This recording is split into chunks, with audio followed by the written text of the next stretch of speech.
นี่คือเรื่องจริงผ่านโจได้เห็นอาการน้ำมาได้เหมือนน้ำแห้งได้น้ำหัวอาการหัวเจ้าลอกไม้น้ำมาแห้งนี่ปีนี่น้ำแห้งโดยมันทุกชาติกับบรรยากาศแต่ห้วยชื่อห้วยชื่อหน้าตาห้วยหน้าตานี่น้ำกำลังมาได้พังห้วยกระเจือนบุ้มบั่มอะไรนี่แหละห้วยหน้าตาบ้านของข้าโคกชาติน้ำมาแห้งได้ปีนี้ฝนตกมือคืนนี่เนาะน้ำพึ่งมาตกแต่คืนนี่ได้ฝนตกแห้งพังห้วยเริ่มเจือนไปได้แค่สีผมมีทางรถย่างรถเล่นแล้วผมก็มีการตึกกระดึงได้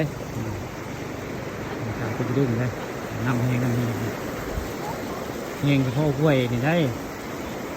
ห้วยตาลน้ำแห้งได้บ่นี่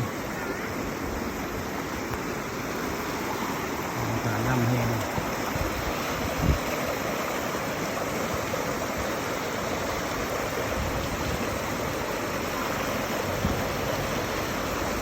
ย่อเถอะจะลุ่งหันย่อเถอะอย่าบังปลาทึกนี่ว่างเปล่าบอกไม่มีอะไรถูกเลยไม่มีอะไรถูกเนาะ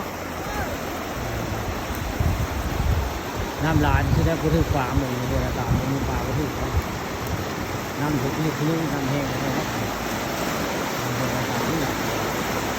สงสัยท่อที่น้อยอยู่ห้วยมันห้วยใหญ่เนาะห้วยหน้าตาน้ำเลยแห้งน้ำเลยถ้าเรื่องจริงผ่านจอไม้บึงพังห้วยเจือนได้ผูกพังลงได้บ้านแห้งคักบ้านนี่น้ำมาแห้งเนี่ยน้ำมาแห้งแต่ผมบุญจิ้วได้น้ำบุญจิ้วเป็นหุ้นเลยได้ผมนี่น้ำห้วยหน้าตานี่แหละนี่น้ำแห้งน้ำห้วยหน้าตาปั่นลงที่แรกผมน้ำปั่นลงไปแห้งเสียงน้ำหัวน้ำตาลฝนมาได้ฝนตกเมื่อคืนนี่แต่มาสายเนาะมาช่วง3-4 โมง5 โมงได้น้ำมาแห้งน้ำมาแห้งช่วงสายที่น้ำหัวน้ำตาลนะน้ำจะมุนไปให้แรกเรื่องจริงผ่านจอมันเรื่องนี้น้ำหัวน้ำตาลมันหน้าตาน้ำแห้งเป็น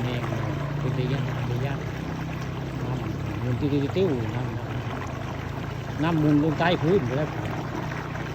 น้ำมุนตรงนี้ก็มีนะเรียน้ำหัวน้ำตาล